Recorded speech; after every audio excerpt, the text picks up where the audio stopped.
A paz do Senhor, meus irmãos, estamos aqui em mais um vídeo no nosso canal, Mensagens que Edifica. Hoje eu quero estar falando aqui acerca das obras da carne.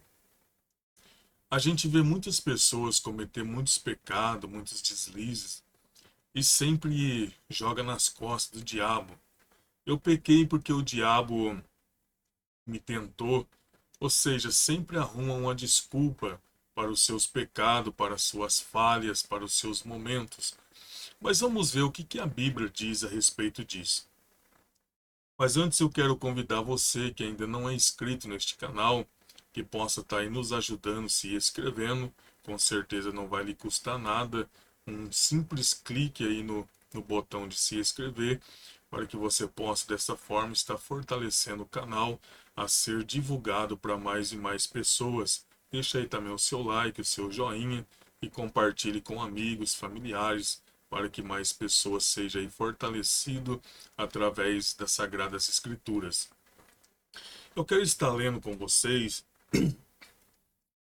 no livro de Gálatas, capítulo de número 5, e o versículo de número 19 ao 21, que vai falar aí acerca das obras da carne.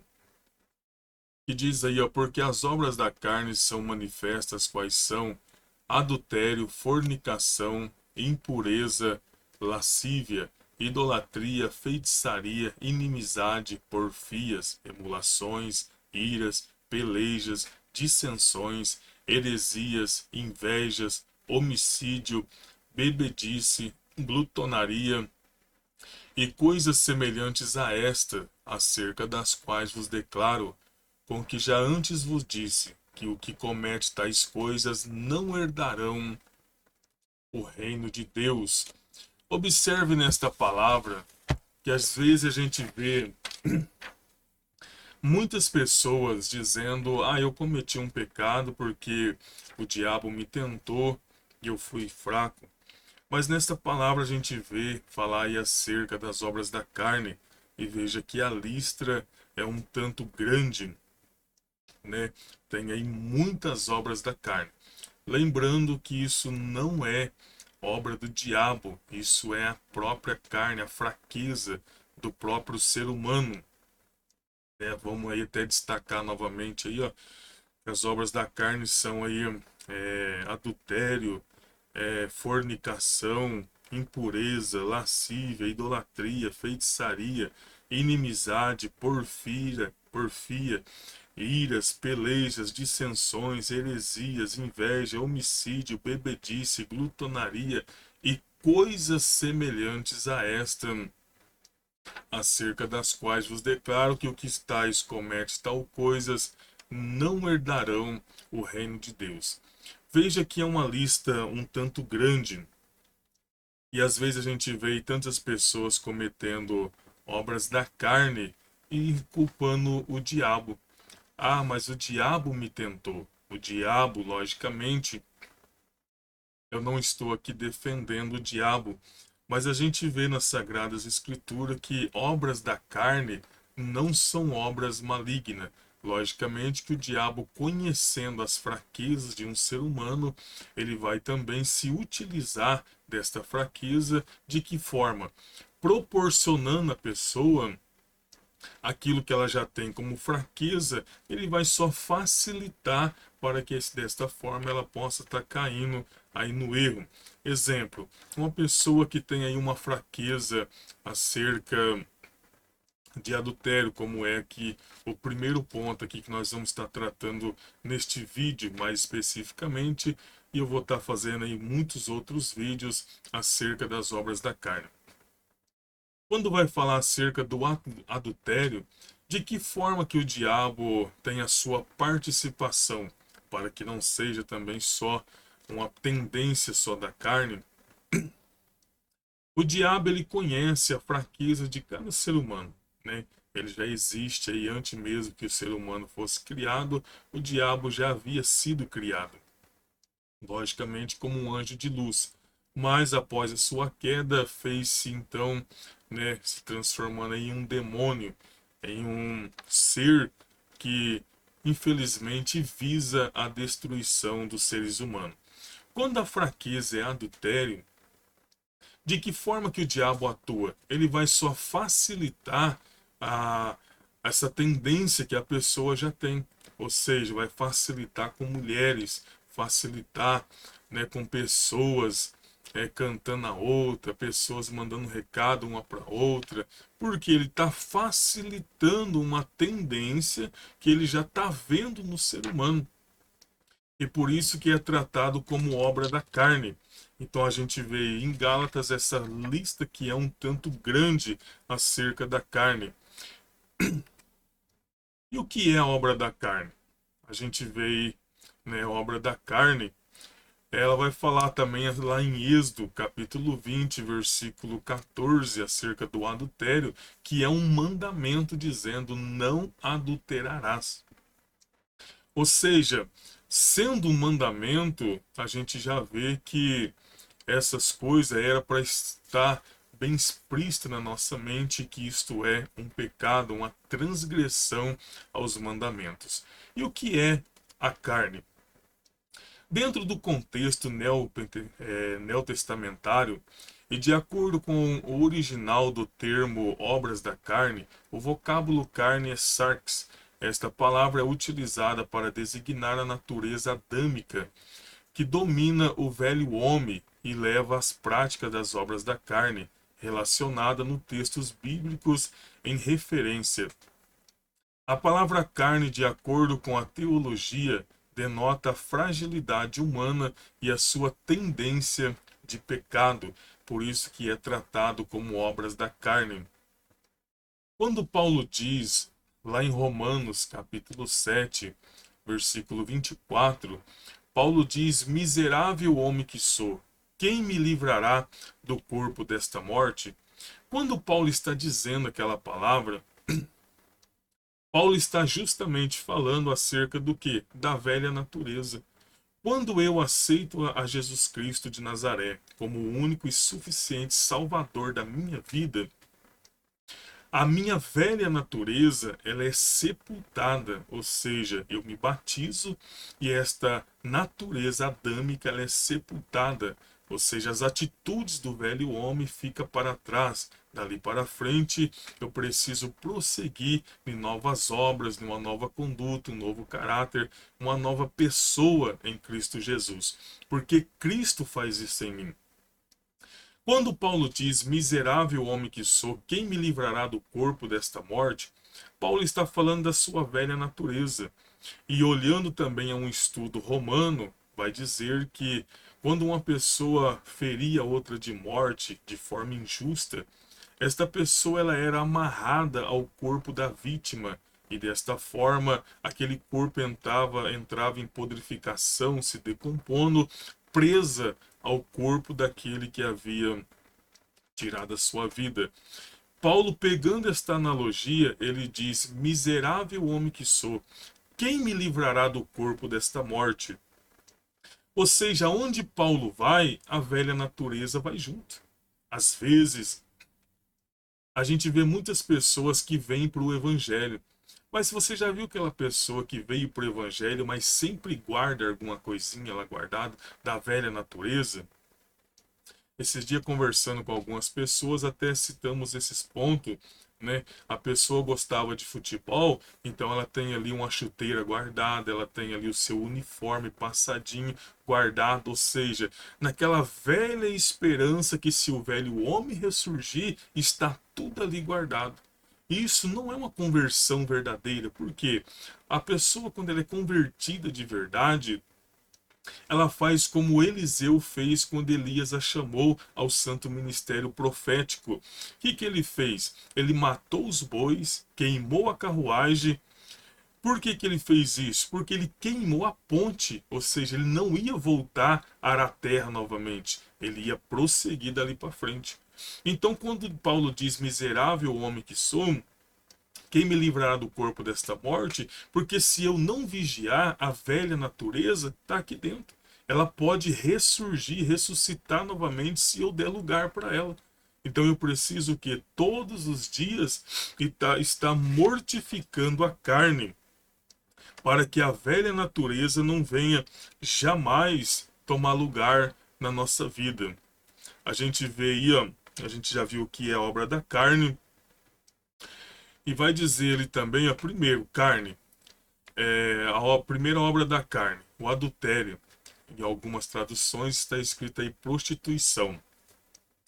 Adultério é o ato de se relacionar com terceiro na constância do casamento, ou seja, estando casado e vai se relacionar com um terceiro ou uma terceira, né? E é considerado uma grave violação dos deveres conjugais. Ou seja, cometer um adultério é transgredir um mandamento, a qual nós acabamos de ler lá em Êxodo: não adulterarás, ou seja, não posso cometer prostituição.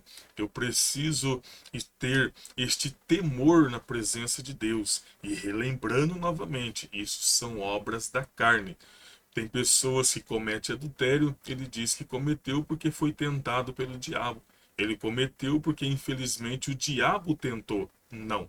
Isso deixando bem claro, Gálatas capítulo 5, versículo 19 ao 21, que nós acabamos aqui de ler, vai dizer muito bem claro que é obras da carne, ou seja, isso já está no ser humano.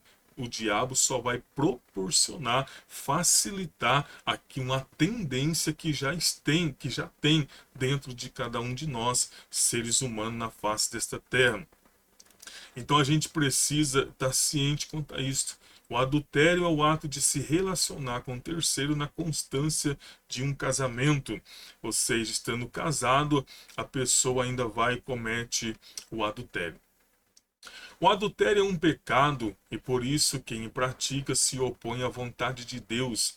Adulterar significa quebrar um voto que é feito durante o casamento, um voto de fidelidade, ou seja, você faz uma promessa àquela pessoa, seu cônjuge, na hora do matrimônio. Você promete ser fiel, você promete andar ali em conformidade a todos aqueles votos que você está fazendo.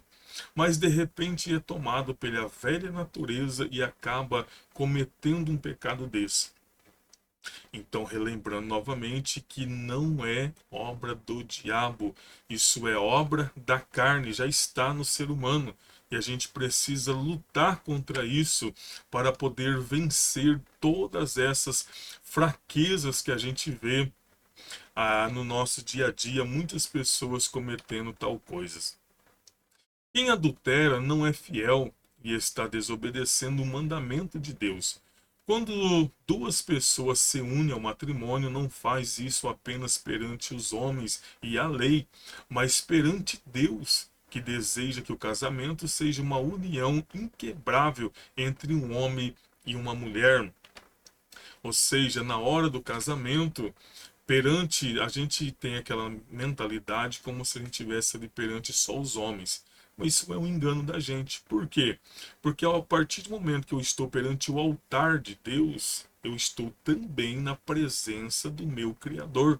Ou seja, quando eu quebro este voto que foi feito na presença de homem, mas também na presença do meu Senhor, eu estou transgredindo um voto, humanamente falando, mas também ferindo um mandamento de Deus. Então eu preciso levar isso muito a sério para que eu possa entender que obras da carne são aí, é uma tendência que já tem aí no próprio ser humano. Mateus capítulo 5, versículo 27 ao 28, ouviste o que foi dito aos antigos? Não cometerás adultério. Eu, porém, vos digo que qualquer que atentar numa mulher para cobiçar já em seu coração, cometeu adultério com ela. Então veja que a palavra está dizendo aí que se eu apenas cobiçar uma mulher, eu já sou um adúltero. Só que quando diz mulher ali também, vale para o vice-versa, ou seja, tanto o homem cobiçar uma mulher, quanto a mulher também cobiçar um homem, também está cometendo o mesmo pecado. Ou seja, a partir do momento que cobiça, deseja em seu coração, já está consumando um pecado. E aqui tem um ponto crucial, onde muitas pessoas se iludem às vezes, falando, achando que a graça favorece o pecado, quanto na verdade não. A graça, se a gente for olhar, ela é até um tanto mais rígida do que a lei. Mas o nome já diz, graça significa um favor imerecido, ou seja, eu não mereço, mas ela me alcança.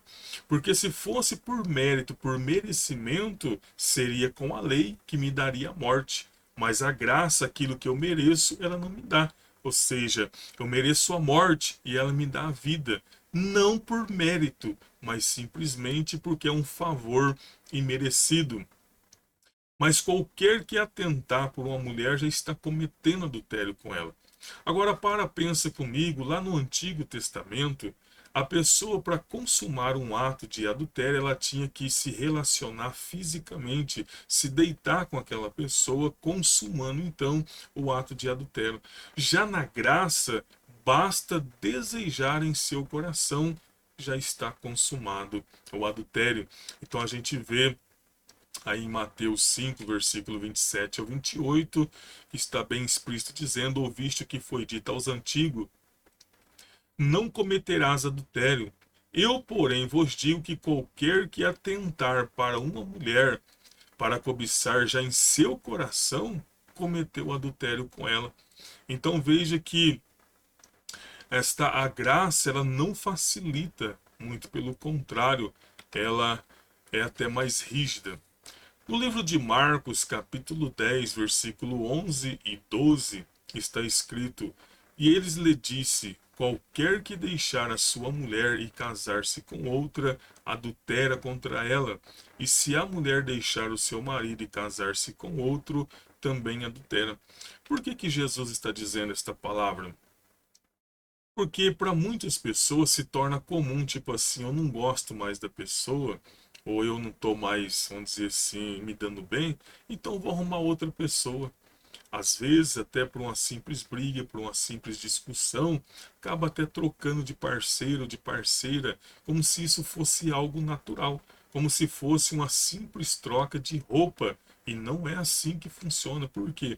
Porque foi feito um voto diante dos homens, mas perante também o nosso Senhor, um voto de fidelidade. E eu me lembro muito bem no casamento, é bem explícito dizendo até que a morte os separe.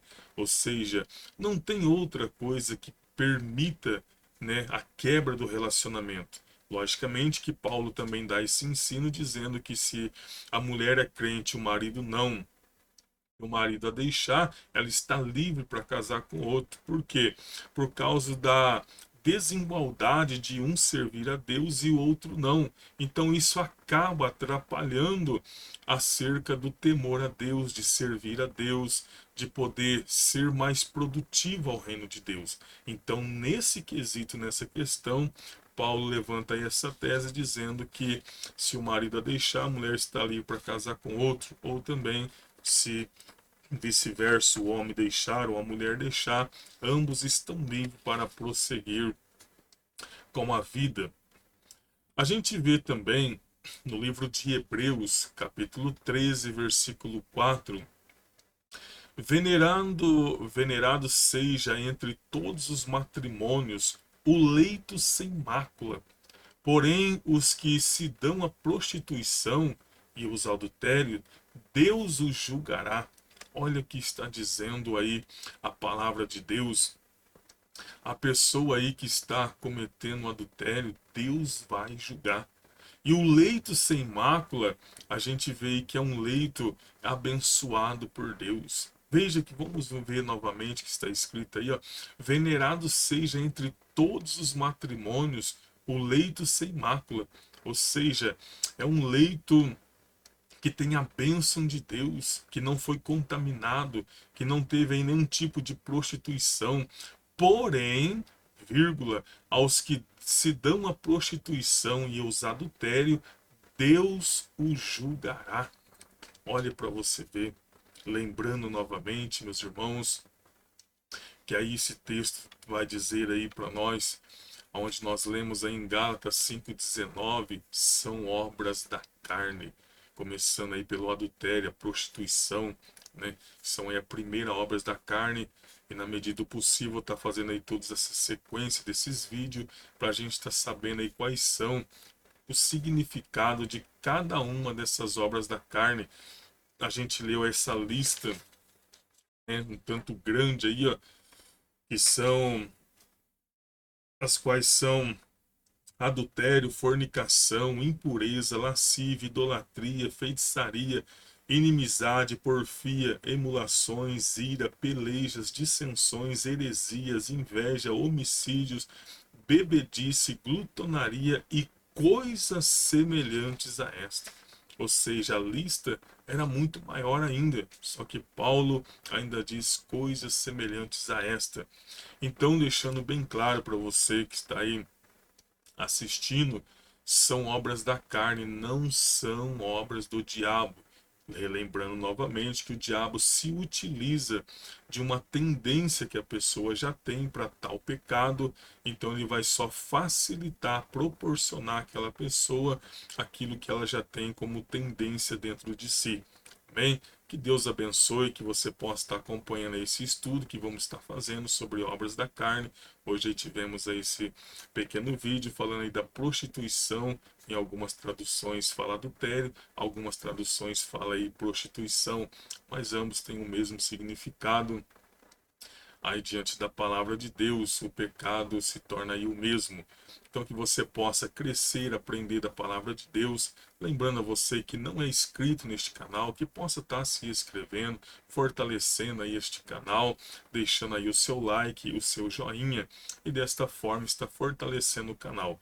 Se não for lhe pedir demais, que você possa também compartilhar com amigos, familiares, grupos, redes sociais, para que a palavra de Deus seja mais e mais pregada, ensinada e que todos possam chegar ao conhecimento da verdade, para que assim como você já foi abençoado pela palavra de Deus, outras pessoas também sejam alcançadas e abençoadas pela palavra de Deus. Amém? Então semana que vem a gente vamos estar aí estudando mais uma que vai falar acerca da fornicação, né?